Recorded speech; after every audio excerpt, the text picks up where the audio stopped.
welcome back to the Constitutionals Podcast. I'm your host, Chad White. If you didn't know, this is the premier podcast for the website, cpluscomedy.com. Like I just said, it is a website. Go there. All right, welcome back in to episode 345.5, something along those lines.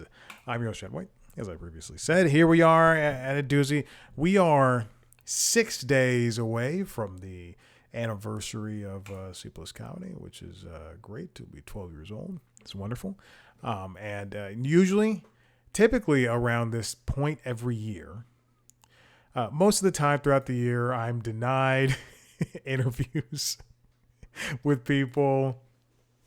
Then the summer hits and people are going out of town, or if they have big things that they're promoting, they'll go to bigger shows, bigger personalities.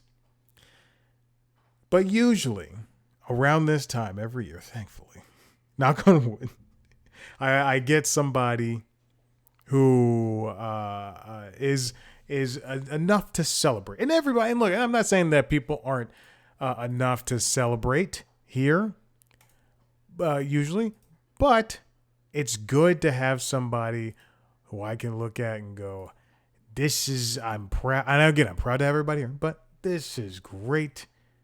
I'm so excited to talk to this person again. And here we are 2 minutes into this. I'm doing that exact thing.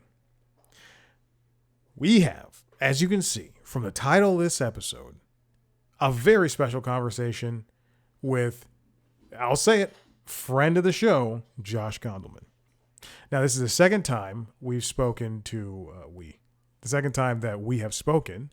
I spoke to him previously in 2016 when I was not doing video and when I was barely good at this. And trust me, I am good at this. I'm what I consider to be good at this. And don't let nobody tell me otherwise. Anyway, it's this is I'm talking to Josh Gondelman again, and this time we spoke about his new special, Positive Reinforcement. It is available right now on YouTube.com. I believe it's under the Blonde Medicine moniker. Let me triple check. I'm currently uploading his interview, the video version, to C Plus Comedy's YouTube, so I can't officially say if. Let's see, Josh Gondelman. Okay, it is on Blonde Medicine's YouTube channel. Go check it out. It's very funny. I as I said in the interview, I watched approximately half of it before we had our chat, and it was great. So the special came out in June. The album came out on July 11th.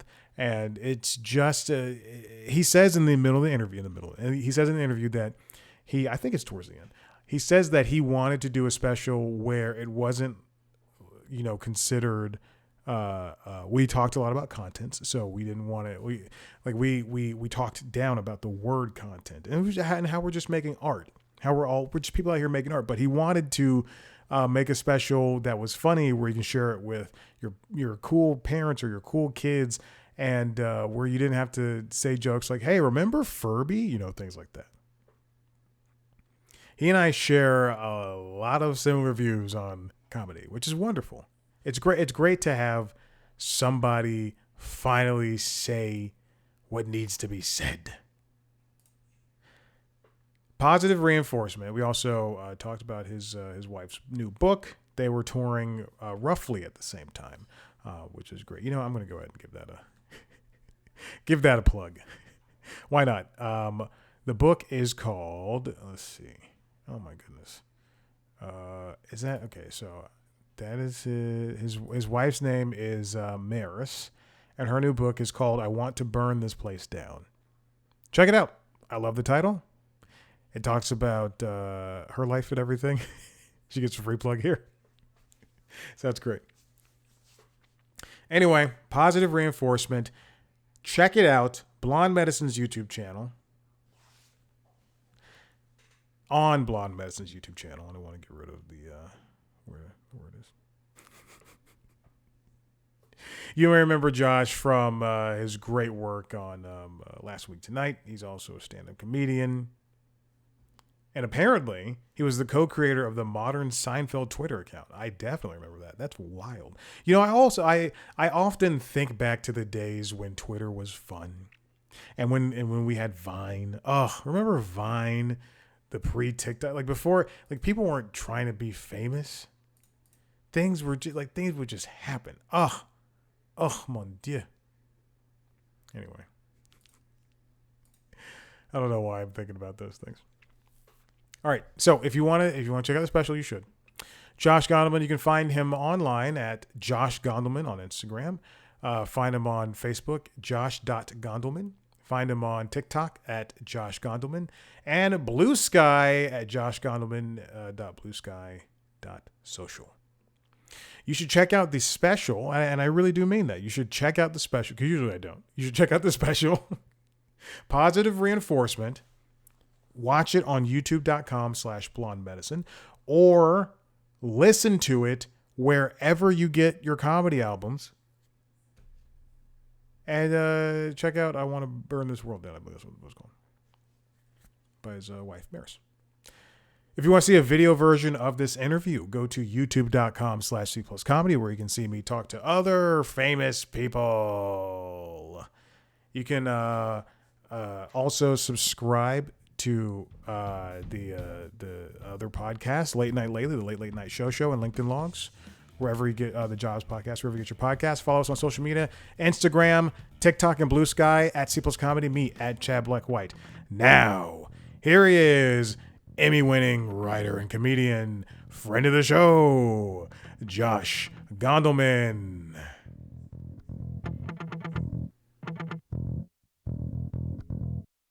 Hello. Yes, I can definitely hear you Yeah, now. we did it. Perfect. Welcome back. Thank you so much. Thank you for having me. Oh, of course, man. I don't know if you remember this. We spoke in 2016 for Whoa. for that album that came out then. Yeah. Thank you so much for having me back. Well, of course, I saw you making the rounds at Doughboys at Never Not Funny, and and I've been hearing you on Wait Wait Don't Tell Me. Oh, So thank you. I was getting so pissed. It's not a compliment, Josh. I was getting so pissed. You should have stopped by me first. It's ridiculous. My How I know. mistake.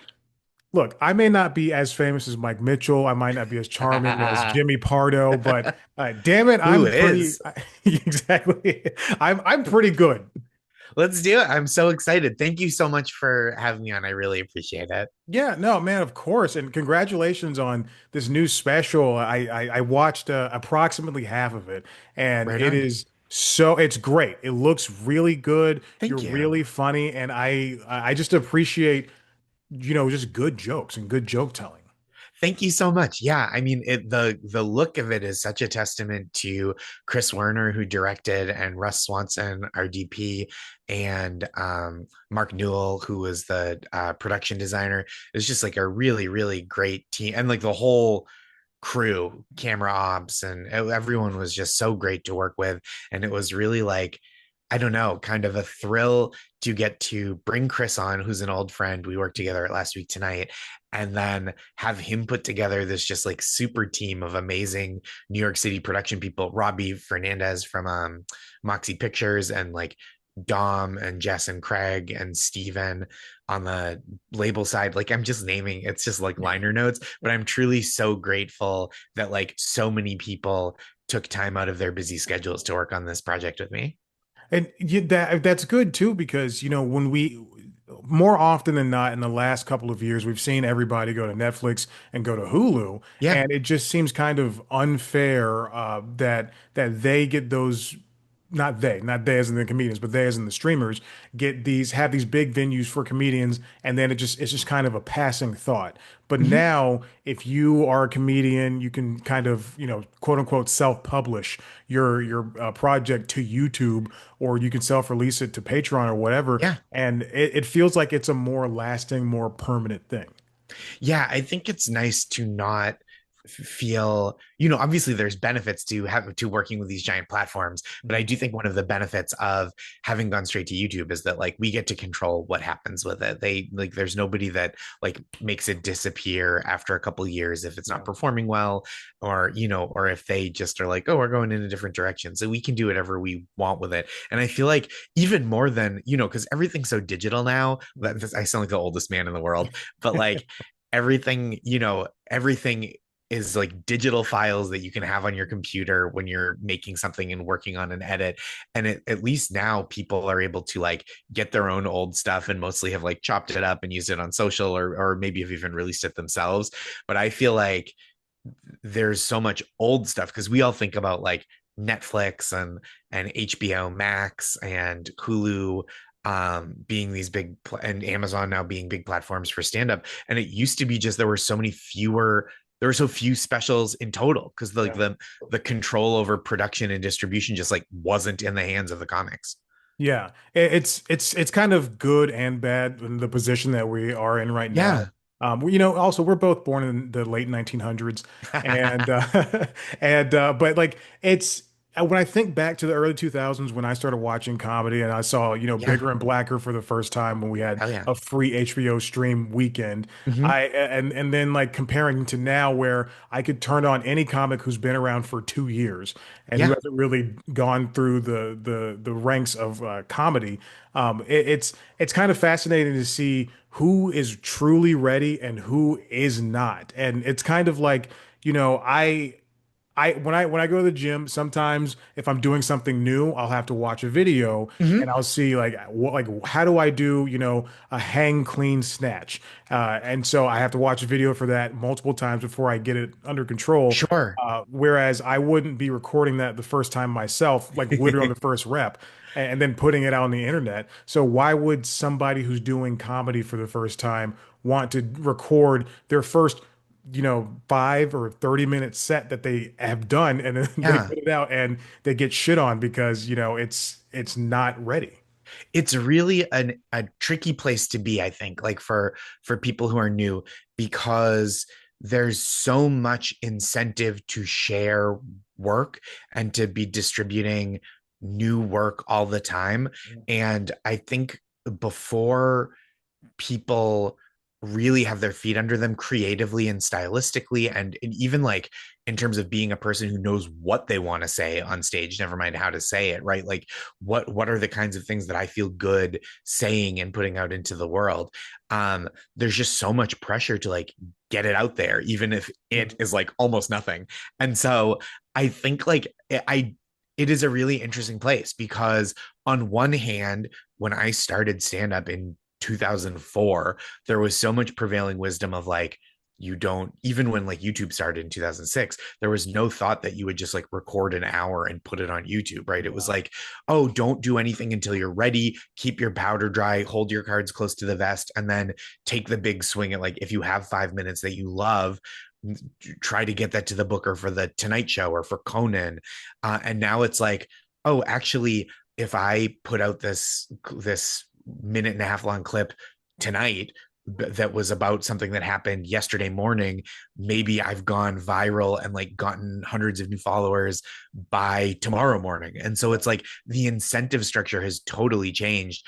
And like on I think the good part is more comics with more diverse voices than ever have a at least like a puncher's chance at having their work find its way into the eyes and ears of audiences that are really receptive and enthusiastic. But on the other hand, there's like almost no way to discourage and almost no reason to discourage brand new comics who have been doing it for 6 months, a year, 2 years, from like recording all their sets and just putting everything they do up, because it's like, I don't know, the public decides who is a famous comedian now, and sometimes Mhm. the public has amazing taste and sometimes they have horrendous taste. And it's like, and it's not just the public too, right? I'm sorry, I'm talking so much, but it's like the No. fake democracy of algorithms where Mhm. like if you say something really controversial in a joke, that gets pushed to the top of everybody's feed. And now like whether or not you that joke is funny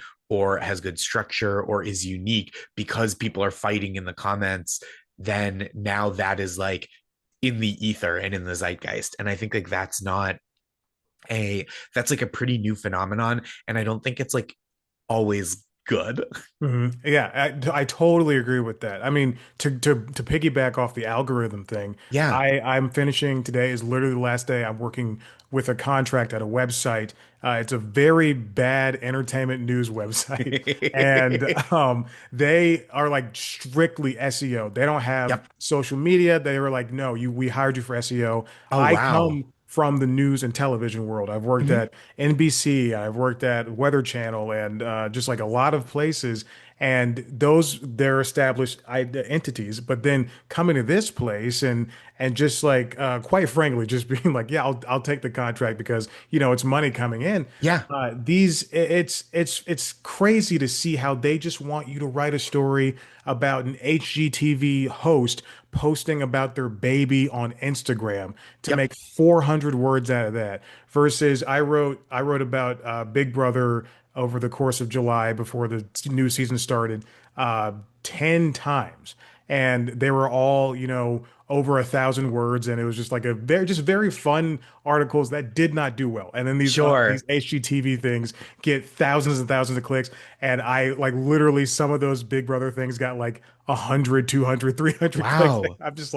I'm like, Jesus Christ, is this not what people want? I'm writing about your favorite show here. Yeah. Like I'm giving all the SEO and the tags. It's these algorithms are just insane. And I would love for, comedians like yourself, people who I know who are on Blonde Medicine's YouTube channel or on Yeah. their own YouTube channel to be successful because it's kind of at some point for the viewer, it's kind of unfair to be fed the same people who are making $100 million Yeah. as opposed to the comedian who's a working comedian who still has to tour in not stadiums but in like comedy clubs Yeah, across the totally. country. You have to go to Chuckle Huts in Idaho, and I think things should just kind of maybe I'm like turning into Bernie Sanders. I think things should just kind of level out. We need to get everybody right. Like everybody needs to get paid at this point.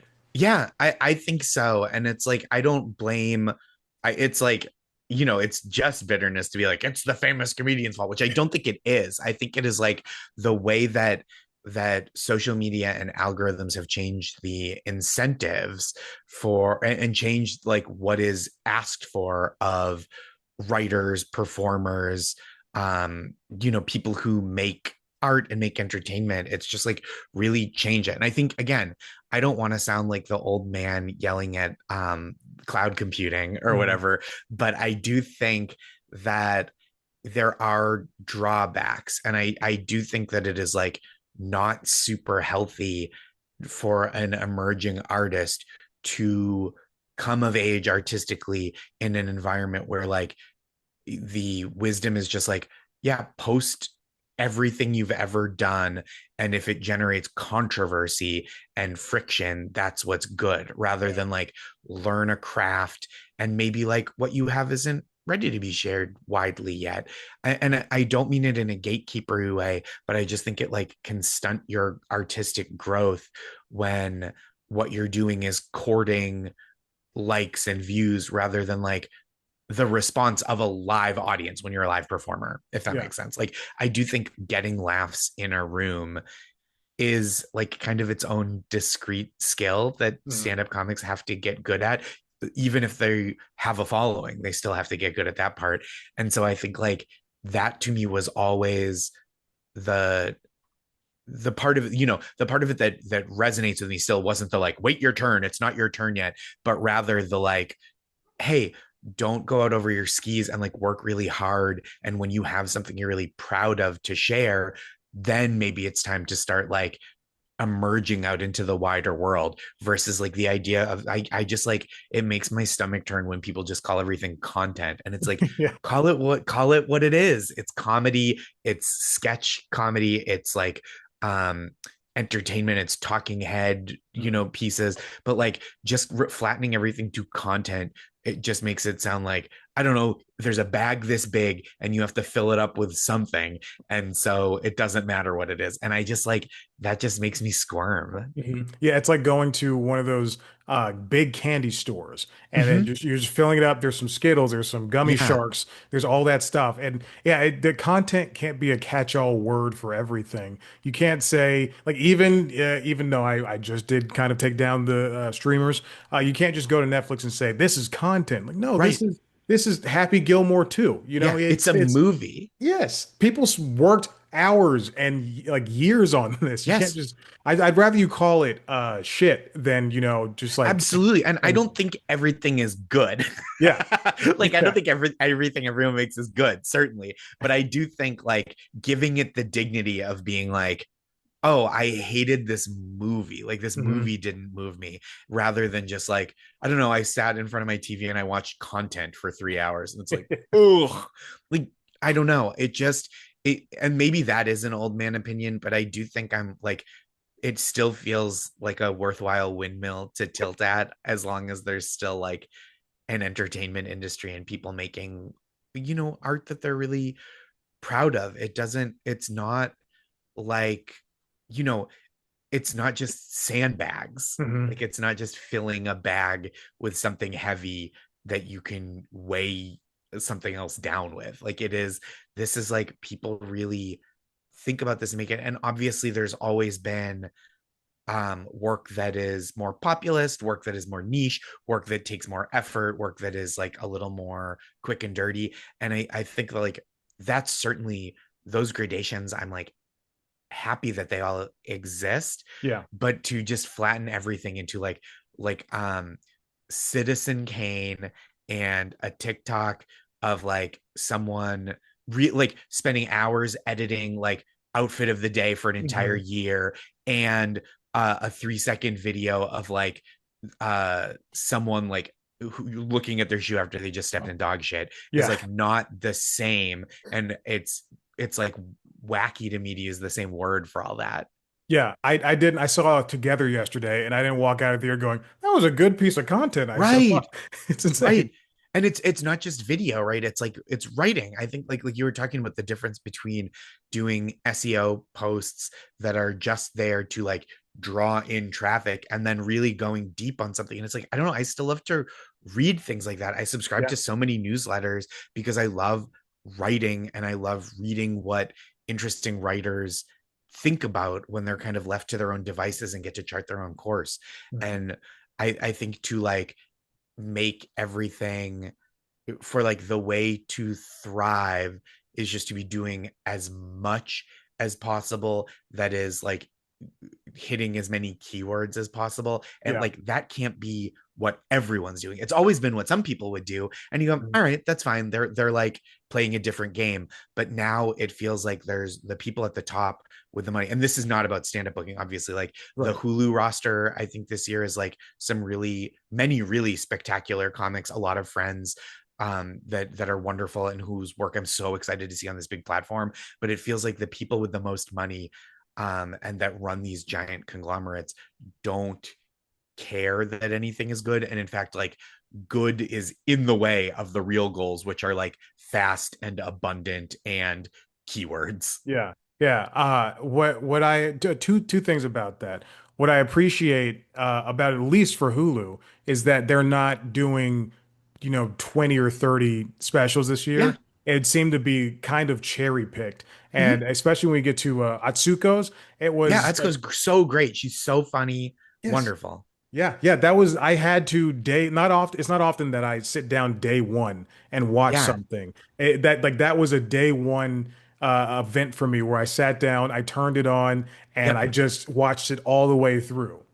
And I loved her HBO special from a couple of years ago. Let's talk about not putting out, I think Hulu's been doing about one a month and HBO does like maybe one a quarter, one every 2 months Mhm. with specials. And her special, The Intruder, is like so wonderful. Yeah. There are just like, I don't know. It is, on one hand, there are so many comics doing amazing work, even really new young comics in a lot of instances. Like this isn't like, it's Bill Burr or it's nothing. I think there are so many wonderful emerging talents that are Mhm. it's just like so thrilling. But on the other hand, it feels like the people making the decisions and in some cases like allocating the money that, and this is again not a stand-up booking thing, but like entertainment and media overall are Right. just like, no, we just want the thing that is already popular, or like the thing that hits this Yeah. button. Yeah. Bouncing off that a little, I'll get to my second thing in a Please second, but take your time.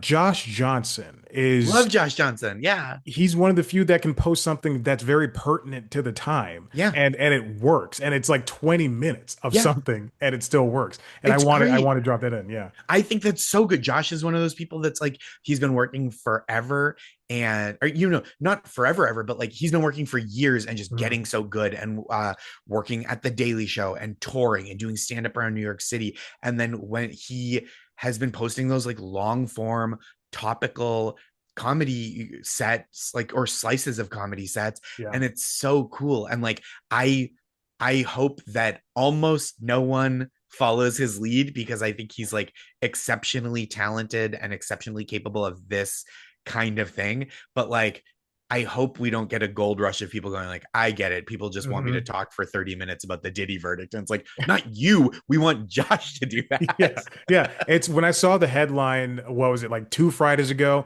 that Yeah. said he was going to be joining the co-hosting I spots love for the it. Daily Show. I was like, of fucking course, look at him. Yeah. And it's like there's so many people from that world that they just get like so battle tested, like Roy Wood Jr., who is such Mhm. a like a an incredible comic before he even got there, and Ronnie Chang, and and so many people have come from that world. And I think it's like really wonderful when there's a structure in place that like nurtures and develops talent, and then like allows them to kind of achieve that escape velocity and go off and do their own thing. And I Mhm. think that's like a really special system, and it just doesn't seem like there's as much like nurturing and care and development Yeah, in a lot of these situations. It's like when someone is, it's just someone's TikTok account and against the world. There's not like a system that's like teaching them, the showing them the ropes in a way that like it is helpful to know certain things, I yeah, think. And it's helpful to like, and even again, more than gatekeeping, it's nice to be a part of a creative community. And it's kind of a bummer when that stuff gets like atomized into individual people that are like stars on their own right, but there's no constellation. yeah, yeah. That's really wow. That was really verbose, and I do that. I like that was that. I just like I if you were a teacher, I would and I was a student that was looking for a mentor, I'd be like, that was That oh, what do you constellation think thing, about that's Mr. good. That's Gondelman? good. I'm kind of a writer. We're going back to the newsletter thing Yeah. that you just seemed to drop. I also subscribe to a lot of newsletters, and one thing that I started doing, I don't know, years and years ago, is whenever an article comes up on a web on the New York Times or Politico or wherever I read things, um, I like to look at who the author of the article is. I like Yeah. to get to know their voice. That really helps in reading game reviews or Yep. reading the piece of like this morning there was a Liam Neeson piece that was posted on New York Times, and Mm, so like I like to read that stuff, and that's really helped me get to know who's a good writer, yeah. who I kind of have my a voice that is molded after, and I think yeah, you're right. It's just you have to find the people that you kind of agree or not even agree with, and Yeah. just see how they work and how things could, because that's just how it art should be taken in. I love like when I read criticism from someone whose taste is not similar to mine. I think like if they're a good writer and a thoughtful writer and thinker about it, it is also helpful to read, right? Like, because you go, oh, I know how to calibrate my own anticipation or expectation for this piece of art Mhm. based on this person, even though they came to a different conclusion than I think I will. And I think that's like like having taste is so special and important. And when taste is just abdicated to like who has a big number of views or followers, it is like you're kind of um you're leaving out a big piece of it, which is like, is this good or is it just popular? And some things obviously like Josh's comedy, very good, very popular. Mhm. There are lots of people that fit in that mold, but it's like when you're letting the algorithms do your decision making for you as like a consumer, but certainly as an executive, it's like you're leaving lots of great art out there unexplored because it's not the thing that you're being force fed. Yeah, that's the precise reason why I think every single one of my streaming music and TV shows, excuse me, movies and TV show streamers, they're all like all of my cues are so giant is because I see something and I want to watch it, and be it a movie from 10 years ago or 10 Yeah. days ago, an album that came out last week. I want to get to know everything and see and parse what's good for me because I can't just trust that the algorithm is going to feed me something that I like. And if I let that happen, I'm sure there's people out there that have no list. They just go straight to, the front page of HBO Yeah. Max and say, What's there? yeah, Yeah. like what's there? Or they'll listen to the same thing over and over again on Mhm. Apple Music. That just doesn't work, and for me at least. And I can't see one thing that relates to another thing or listen to the same thing over and over again. I want to go out there and like actually try and see what's new and see if I can become a fan of Wet Leg Yeah. or anything like that. Totally. And I think like that kind of rather than just like I go sometimes on Apple Music and just go, what's new? And Yeah. I want to see like what's there. But I love I'm trying to think of what came my way recently. There's like a band that I let me see if it's in my thing. But like just like I love a recommendation from a trusted source or like Yeah. a review from a trusted critic. I think that's really such a special thing. Oh, it's been a lot of old favorites in my queue lately. It's been Okay. Open Mike Eagle's new album and Yes. Clips and Laura Stevenson and what's the other one that might have been the big three lately that I'm on. Oh yeah, Craig Finn's new album. And so like it is lots of great stuff, but it yeah, I think it is so helpful to have voices you trust and not just computer programs that push what's new, what's hot at you. Yeah, I think that's why people make fun of me for this, but I have a Sirius XM subscription as well on top Yeah. of my music subscription. So when I get in the car, I don't want to like I plug my phone in for Android Auto, but I don't want to like mess with music or podcasts or anything. I want to listen to what's on Sirius XM, Yeah. everything from 90s on 9 to Yacht Rock to LL Cool J's station to even Diplo. I like all 40 of my presets are all different music stations Whoa. in Howard and sports as well. But I just want to see what's out there and see what I haven't heard. And and with that being the case, and when I went to college, I obviously I'm a young black man, and I lived in the suburbs when I was growing up, Mhm. and I think about this constantly. Everybody just assumes you're gonna love hip hop and R&B, Sure. which is great. I love hip hop and R&B. Mhm. Obviously it's this thing I listen to the most. But then I got to college and I went to school in Tennessee, so I heard Taylor Swift. I started listening to country, and then Yeah. I start listening to rock, and now I'm my three of my biggest bands are U2 and Bruce Springsteen and Pearl Jam. And Yeah. that's like all I listen to now besides, The Weeknd and Taylor Swift. So Totally. it's amazing what can happen when you actually, put your mind to getting out there and finding something different. And different is like the key, right? When it's not just reinforcing the last thing you liked. Oh, if you like this is like, and that is really useful when Mhm. you go, man, I just heard Wet Leg. Like, who are the like as you mentioned, like who are the other bands in that milieu? Who are the Yeah. other bands doing stuff like that? And that's such a great service.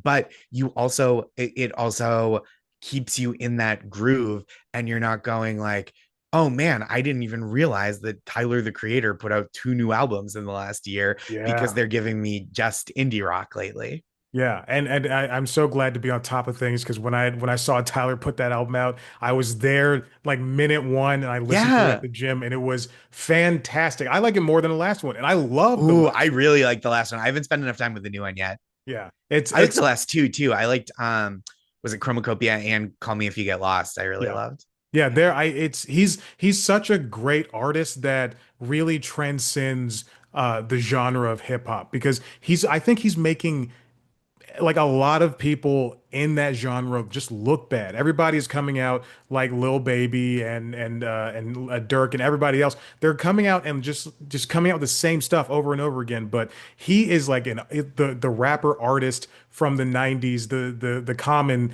that and the Nas that was Sure. different from everybody else that was kind of sounding the same who fell off from those time periods.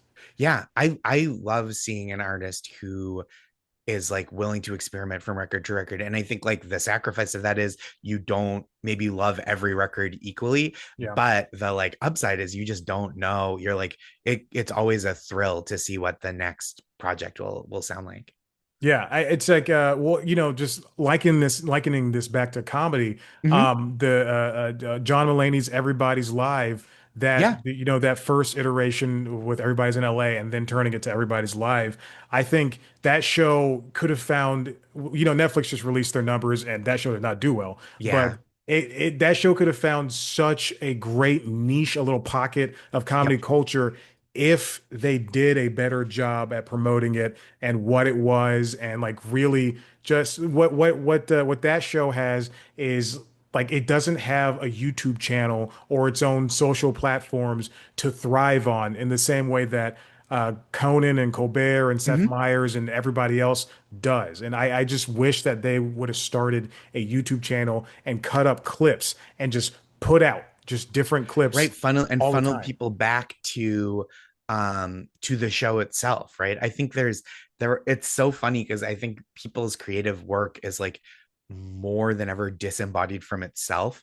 Where I was it Nathan Fillion was like, oh, someone said to him like, oh, you're the guy I see on all these like TikTok clips or YouTube shorts, and he's like, if you love the YouTube shorts, you would love the whole show. It's like, and it's so funny, like how that work. Sometimes the clips become advertisements for the show, and then sometimes they become like memes and have a life of their own where people don't even know where they're from, and it's like such an Mhm. interesting time for all that. And interesting not in like the backhanded like, oh, interesting, but like, oh, I wonder how we will reestablish cultural context, or even if that's necessary, if like there's just going to be like kaleidoscopic fragmentation all the time of like Mhm. what people want. But I do like you pine for like, oh, I wish when a top big name comedian had a late night show launch, there was like a big push getting people to want to like know about it and watch it. Like when I've been promoting this special, which is just on YouTube, and it'll be there hopefully forever, and Right. with no barrier for entry. There's no paywall or anything. But like my theory was like, I just want to go everywhere to talk about it, because unless you're everywhere in this media landscape, you're kind of nowhere. Like I Yeah. figured if people are like mad at how many podcasts I'm on, that means I was on like just enough podcasts. Yeah, that I really, I appreciate all your appearances and I've been, every time you pop up on Wait Wait Don't Tell Me, I always go, I spoke to that guy once. I spoke to that Yeah, guy once. twice now. Twice now. Yeah. It's that's how I got into Taskmaster. Before they announced that Series 19 where Jason was Yeah. on, it just came up in my algorithm and I was Yep. watching clips and I didn't understand the show, but I knew who everyone involved was Yeah. because Greg and Alex were on the Late Night with Seth Meyers like what months ago, and so I was like, "What is this?" And then I Yep. started watching when the new episodes came out, and I fell in love with it, and now I'm on series 7, working my way through every Oh iteration yeah, of that it's so show. fun. I've been talking so much about Taskmaster lately because my wife Maris and I were like a little bit behind watching all of Series 19, Mhm. and I had watched more of it than she had, and this cast really clicked with her. I think Yeah. like part of it was knowing Jason and his like tone a little bit, and then part of it was just I think like the chemistry with the five contestants was so good this Yes. series. And it's like it's such a joy. I mean, like again, the individual clips wonderful, but such a joy to watch them over the course of 10 episodes really like love and understand and like poke fun at each other's comic personas and Yeah. like ups and downs as a competitor. It's just like a really special like almost 10 hours, of 7.5 hours of television, and it's Yeah. great. If that his this is like a dream coming true for him. It would be like if my favorite show is The Simpsons. I watch Mhm. it every single day. I've seen all almost 800 episodes, Wow. and I truly like if they put me on an arc, I would be Yep. so happy. Yeah. If they put me in the writer's room for one episode, Yep. oh, I would be talking to Christine Nangle and Brody Gupta Oh, and yeah. Selman and just being like, let's do this, guys. Let's make the best episode of The It's Simpsons yeah, ever.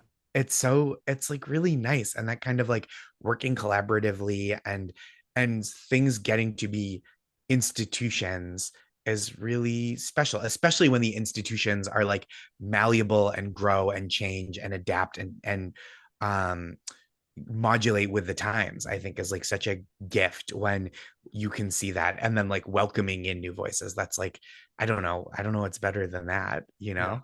Yeah. Well, Josh, I don't want to take up too much more of your time, but I know you've on your tour, you were going around promoting your wife's book. If you want to go ahead and do that, you can do I that right now. do. Yeah, my wife Maris Kreisman has a new essay collection out. It's called "I Want to Burn This Place Down."